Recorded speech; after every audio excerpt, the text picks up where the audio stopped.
আপনি দেশে যাচ্ছেন না। এবং তার চেয়েও আরো কয়েকটা বিষয় আমি বলি, আপনি বিএনপির অনেক নেতাকে আপনি ভয় পান। বরকত আব্বাস আপনাকে ইন্টারপ্রিটেট করে, এবং আব্বাসের খুনিদের আপনি প্রচন্ড ভাবে ভয় পান।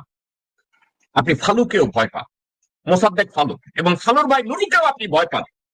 আপনি আব্দুল আউয়াল মিন্টুকে ভয় পান, আপনি আমানুল্লাহ আমানকে ভয় পান, আপনি সাদেক হোসেন খোকা ছেলে ইশরাককে পর্যন্ত আপনি ভয় পান।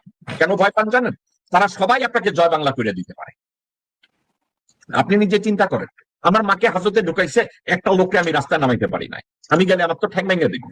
আর্মি আমার 5টা ভাঙ্গা দিছে, আমার শরীরের 10টা হাত ভাঙ্গা দিছে, এবার দেশে গেলে আমার গলা কাটবে।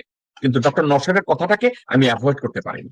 একটা মানুষ যখন কঠিন অবস্থার মধ্যে পড়ে, হার্ডশিপের মধ্যে থাকে তখন সে ভালো সিদ্ধান্ত নেয়, কিন্তু চাপের মধ্যে থেকে আপনি সিদ্ধান্ত নেয়ার মতো পরিপক্ক রাজনীতিবিদ হিসাবে